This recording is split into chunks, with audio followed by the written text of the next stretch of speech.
Gardez silence, et l'Éternel combattra pour vous. Quelquefois, quand Dieu veut rentrer dans nos combats et nous donner la victoire, il nous propose les silences. Gardez silence, l'Éternel combattra pour vous. Comme pour dire, si vous voulez parler, alors je vous laisserai vous battre seul. Mais si vous voulez que j'intervienne en votre faveur, gardez silence. Aidez-moi à poser la question à votre voisin. Est-ce que vous savez vous taire de temps en temps? J'entends un voisin sincère qui dit, moi pas beaucoup.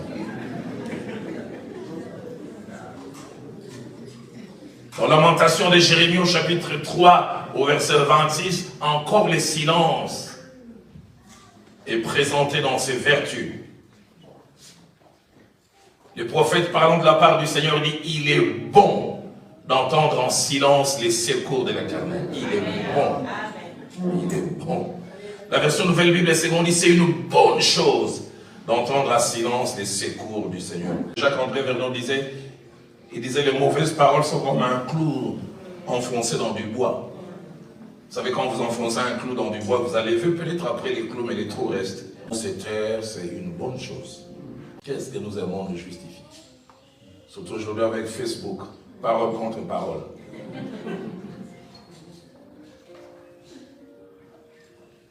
Un frère m'a dit un jour, il ouvre son Facebook, on l'accuse faussement vers 23h, il dit, j'ai envie que les aiguilles de la montre tournent et que demain les gens voient ma réplique. Le Seigneur parlant par la bouche du prophète, il dit, voilà pourquoi en des temps comme ceux-ci, les sages s'étaient, car les temps sont mauvais. La sagesse nous rendra capable de dire, est-ce que je dois parler maintenant? Ou je dois me taire? Je définis simplement la sagesse comme la connaissance, mais appliquée. En des temps comme ceux-ci, les sages s'étaient. La version Top dit l'homme avisé. La version Martin dit l'homme prudent. C'est se taire. Proverbe au chapitre 11, verset 12, placez-moi ce passage, merveilleux passage. La Bible déclare, l'homme qui a l'intelligence, c'est quand c'est taire, il sait quand c'est taire. Proverbe 17 au verset 28 dit, celui qui sait quand il doit fermer les lèvres est un homme intelligent. Celui qui sait quand il doit fermer les lèvres est un homme intelligent. Sixième vérité attachée au silence. Des fois, Dieu nous imposera les silences. C'est non seulement l'inaction verbale, mais l'inaction tout court. Sixième vérité attachée au silence, c'est que contrairement à ce que l'on peut penser sous tous les mondes, les silences ou l'absence de réaction n'est pas toujours signe de faiblesse. C'est plutôt souvent un signe de force, pas force extérieure, mais force intérieure. Le silence est un signe de force de caractère et de maîtrise de soi. Celui qui s'est tait par choix, qui choisit de se taire alors qu'il peut parler, alors qu'il a des choses à dire, il est fort. Celui ou celle qui choisit de garder le silence prouve deux choses, la maturité. Mon pasteur, le frère Jacques-André Vernon, nous enseignant sur la maturité spirituelle, nous a dit cette phrase que je n'ai jamais oubliée. La première, il a dit, la vraie maturité ne se mesure pas par nos actions, elle se mesure surtout par nos réactions. Et il a dit la deuxième des choses, il a dit sur le chemin de la vie, nous ne serons pas toujours maîtres des actions des gens vis-à-vis de nous, mais nous serons toujours maîtres de nos réactions. C'est que les gens nous font, des fois nous ne les conditionnons pas. Quelqu'un peut te rencontrer et t'injurier un imbécile. Ça c'est lui. Mais tu as le choix de te taire. Lui a dit un seul mot imbécile ou alors d'en ajouter 7.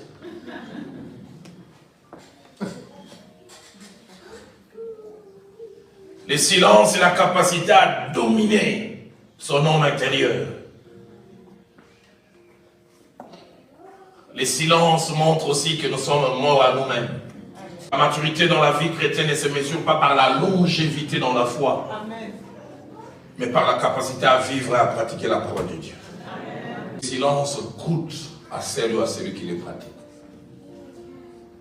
Ça coûte de voir sa réputation être traînée à la boue. Ça coûte de voir qu'on vous traite, on vous présente sous un jour qui n'est pas les frais. Ça coûte.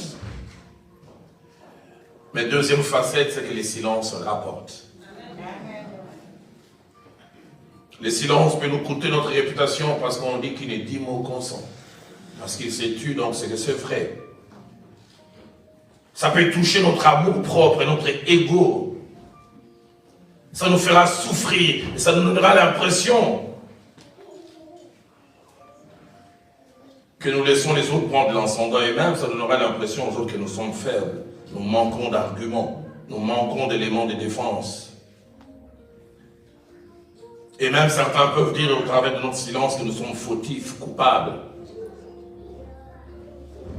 Mais j'ai vu quelquefois les silences apaisent les querelles. Les silences calment les tensions. Les silences empêchent quelquefois que les tensions s'enveniment.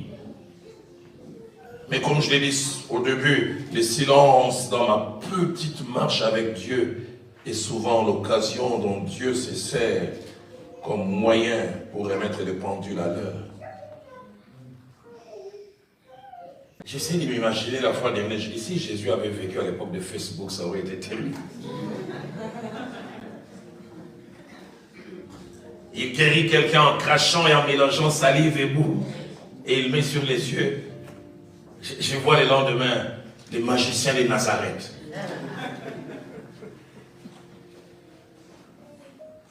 Tout se confirme, ce n'est qu'un magicien. Il parle à un endroit, on dit il est hors de lui. Il égare la foule. Mais en aucun moment, il s'est justifié. Et si le silence est nécessaire devant les hommes,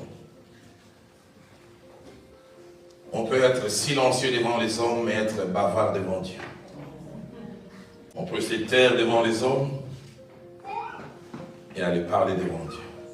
La Bible nous parle d'une femme qui s'appelait Pénina.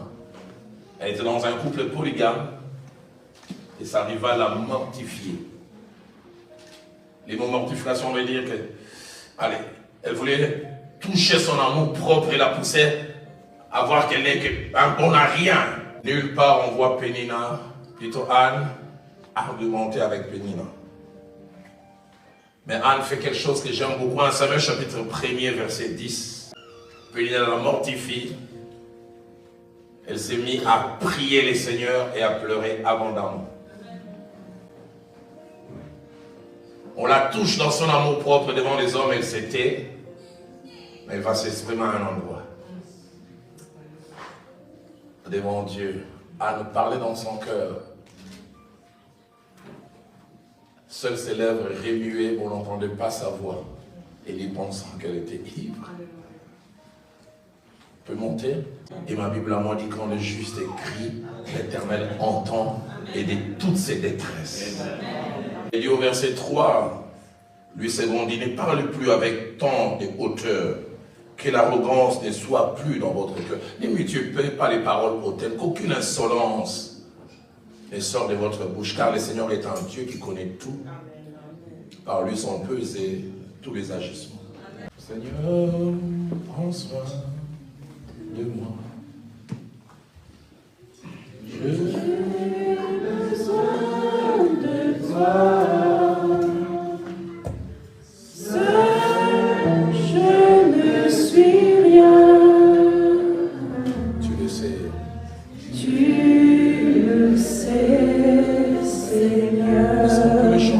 Seigneur.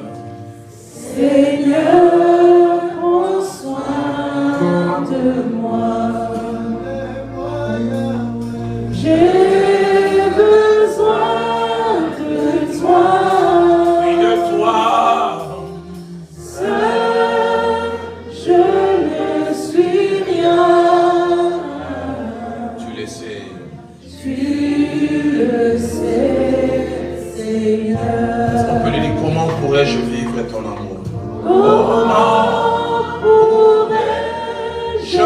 vivre ton amour. Comment?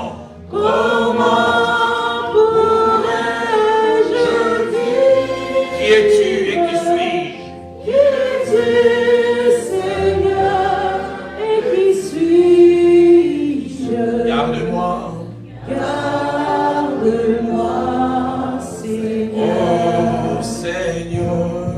Seigneur, prends soin de Oui, moi. prends soin de moi. J'ai besoin de toi. Oui, de toi. Seul, je ne suis rien. Tu le sais. Tu le Est-ce qu'on peut le chanter une dernière fois? Oh Seigneur. Seigneur, prends soin de moi. Oui, de moi. J'ai besoin de toi. Seul, je ne suis rien. Tu le sais, Seigneur. N'hésitez pas à liker la vidéo si elle vous plaît et si vous êtes nouveau sur la chaîne, n'oubliez pas de vous abonner et d'activer la notification pour ne rater aucune de nos prochaines